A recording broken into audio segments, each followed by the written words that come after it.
ರಾಧಮ್ನವ್ರಿಗೆ ಅವ್ರ ಅತ್ತಿಗೆ ತಮ್ಮನ ಜೊತೆ ಮದುವೆ ಏರ್ಪಾಡು ನಡೀತಿದೆ. ನನಗೆ ಗೊತ್ತು ಸರ್. ಗೊತ್ತಿದ್ದು ಸುಮ್ಮನೆ ಇದ್ದೀರಲ್ಲ ಸರ್. ನಿಮ್ಮನ್ನೊಂದು ಮಾತು ಕೇಳ್ಕೊಂಡೋಗಿ ಆ ಮದುವೆ ನಿಲ್ಸೋಣ ಅಂತ ಬಂದೆ. ರಂಗಣ್ಣವ್ರೆ, ಎಲ್ಲ ನನ್ನ ಒಪ್ಪಿಗೆ ತಗೊಂಡೆ ನಡೀತಾ ಇದೆ. ದಯವಿಟ್ಟು ನೀವು ಯಾರು ಈ ವಿಷಯದಲ್ಲಿ ತಲೆ ಹಾಕ್ಬೇಡಿ ಪ್ಲೀಸ್. ಫ್ಯೂಚರ್ ಬಾಸ್ ಬರ್ತಾ ಇದ್ದಾರಪ್ಪ, ಈಗಿಂದ ಮರ್ಯಾದೆ ಕೊಟ್ರೆ ತುಂಬಾ ಒಳ್ಳೇದು. ಇಷ್ಟು ದಿವಸ ಬಾಸ್ ಟೇಬಲ್ ಎದುರಿಗೆ ಕೂತ್ಕೋತಿದ್ರು, ಇನ್ಮೇಲೆ ಬಾಸ್ ಬೆಡ್ ಮೇಲೆ ಕೂತ್ಕೋಬಹುದು. ತುಂಬಾ ಕಿಲಾಡಿ. ಬರ್ತಾ ಇದ್ದಾಗೆ ರಾಧವ್ರಿಗೆ ಕೊಟ್ಬಿಟ್ರಲ್ಲ. ರಾಧವ್ರ ಇದೆಲ್ಲ ನಿಮ್ಗೆ ಯಾಕೆ ಗೊತ್ತು? ಊರವರೆಲ್ಲ ಇದೇ ವಿಷಯ ಎಲ್ಲ ಮಾತಾಡ್ಕೊತಾ ಇರೋದು.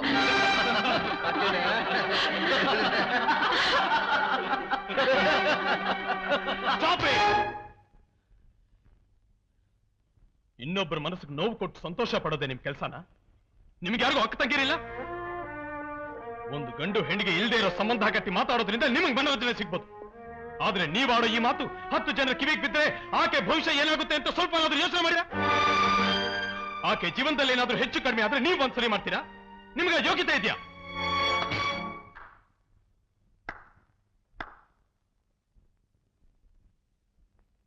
ವೆಲ್ ಸೆಡ್ ಅವರು, ಚೆನ್ನಾಗಿ ಹೇಳಿದೆ. ಸಾಕು ಮೀನಾ, ಇಷ್ಟು ದಿವಸ ನನಗೋಸ್ಕರ ನೀವು ಊರ್ನವ್ರಿಗೆಲ್ಲ ಕೆಟ್ಟೊಳಗೆ ಸಾಕು. ಇನ್ಮೇಲಾದ್ರೂ ನಿನ್ನ ಬಾಳಿನ ದಾರಿನ ನೀನು ನೋಡ್ಕೊಳ್ಳೋದು ಒಳ್ಳೇದು. ಆದ್ರೆ ಒಂದು ಮಾತು ಮೀನಾ, ನಿನಗಿಷ್ಟ ಆದವ್ರನ್ನ ನೀವು ಮದುವೆ ಮಾಡ್ಕೊಳ್ಳೋದಕ್ಕಿಂತ ನಿನ್ನನ್ನು ಯಾರು ಅರ್ಥ ಮಾಡ್ಕೊಂಡಿರ್ತಾರೋ ಅವರನ್ನು ಮದುವೆ ಮಾಡ್ಕೊಳ್ಳೋದು ಒಳ್ಳೇದು. What you say Arun?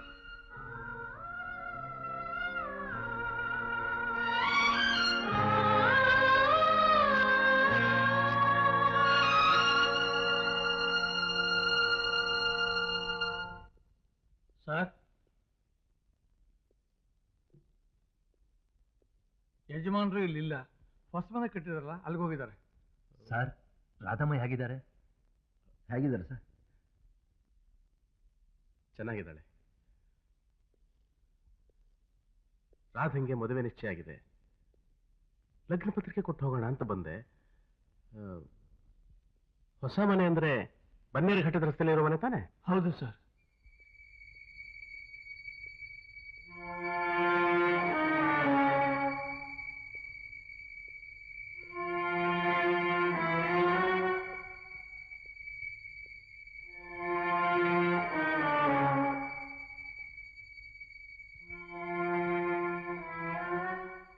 Ravi,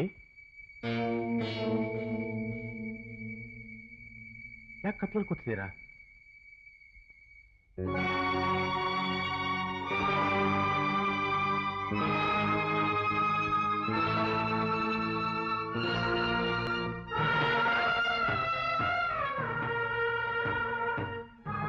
mister Murthy,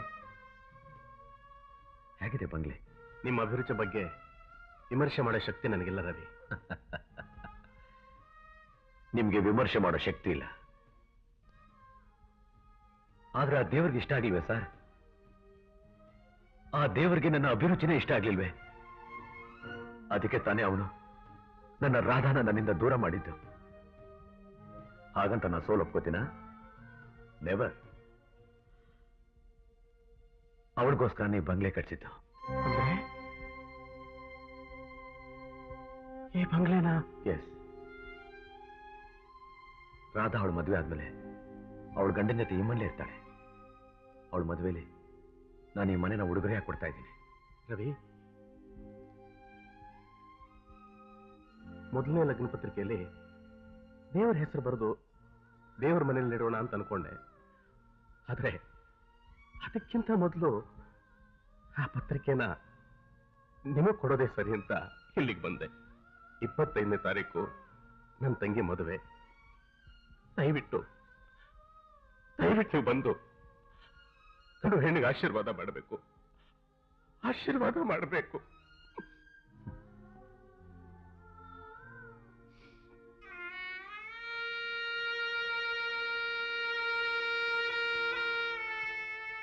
don't be emotional mister ಮೂರ್ತಿ. ಸಮಾಧಾನ ಮಾಡ್ಕೊಳ್ಳಿ. ಜೀವನದಲ್ಲಿ ನಾವು ಬಯಸೋದೆಲ್ಲ ನಡೆದು ಬಿಟ್ರೆ ದೇವ್ರನ್ನ ಯಾರು ಜ್ಞಾಪಿಸ್ಕೋತಾರೆ? ಅವನೇನೇ ಮಾಡಿದ್ರು ಎಲ್ಲ ನಮ್ಮ ಒಳ್ಳೇದಕ್ಕೆ ಅಂತ ನಾವು ತಿಳ್ಕೋಬೇಕು. ಯಾಕೆಂದ್ರೆ ಅವನ್ ದೇವರಲ್ವಾ, ಅದಕ್ಕೆ.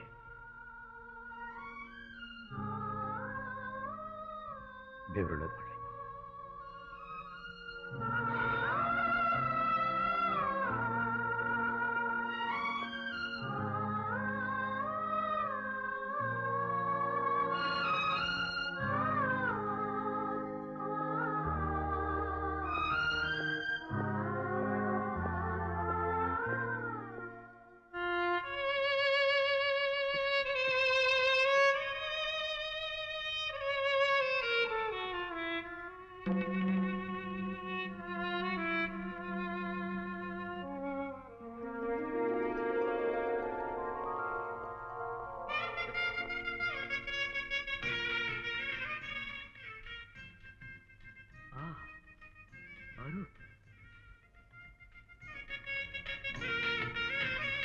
Mister Arun,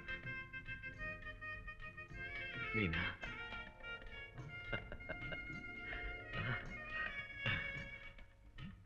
good. ನಿಮ್ಮನ್ನ ಹೀಗೆ ಜೋಡಿಯಾಗಿ ನೋಡೋದಕ್ಕೆ ನನಗೆಷ್ಟು ಸಂತೋಷ ಆಗ್ತಿದೆ ಗೊತ್ತಾ? God bless you.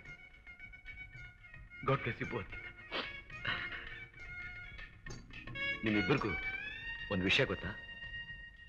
ನೀನಾ ಆಗರ್ಭ ಶ್ರೀಮಂತಳಾಗಿದ್ದೆ. ನೀನು ಒಂದೇ ದಿವಸದಲ್ಲಿ ಎಲ್ಲಾನು ಕಳ್ಕೊಂಡು ಏನೂ ಇಲ್ದವಳಾಗ್ಬಿಟ್ಟೆ. ಅರುಣ್, ಜೀವನವೆಲ್ಲ ಬಡತನದಲ್ಲಿದ್ದೆ. ನೀನು ಒಂದೇ ದಿವಸದಲ್ಲಿ ಶ್ರೀಮಂತನಾಗ್ಬಿಟ್ಟೆ. ಹೇಗೆ ಅಂತ ಯೋಚನೆ ಮಾಡ್ತಿದ್ದೀರಾ? ಮೀನಾ, ನಾನು ನಿಮ್ಮ ತಂದೆ ಹತ್ರ ತಗೊಂಡ್ ಫ್ಯಾಕ್ಟ್ರಿನ ನನ್ನ ಹೆಸರಿಗೆ ಬದಲಾಯಿಸಲೇ ಇಲ್ಲ. ಅದಿನ್ನು ನಿನ್ನ ಹೆಸರಿನಲ್ಲಿದೆ. So here afterwards mister Arun will be the managing director of Meena and company. So my dear friend, ಇನ್ ಮುಂದೆ ಯಾವತ್ತೂ ನೀನು ಬಡವ ಅಲ್ಲ, ಯಾವತ್ತೂ ನೀನು ಸಾಲ್ಗಾರ ಅಲ್ಲ. ನಿಮ್ಮ ತಂದೆ ಕಾಯಿಲೆ ಬಗ್ಗೆ ಇನ್ ಮುಂದೆ ನೀವು ಯೋಚನೆ ಮಾಡೋ ಅವಶ್ಯಕತೆ ಇಲ್ಲ. ಅರುಣ್, ಒನ್ ಮೋರ್ ಥಿಂಗ್, ಇನ್ ಮುಂದೆ ಪ್ರತಿ ಒಂದೊಂದು ಗಂಟೆಗೂ ನೀನು ಕೋಟ್ನ ಬದಲಾಯಿಸಬಹುದು. ರೈಟ್?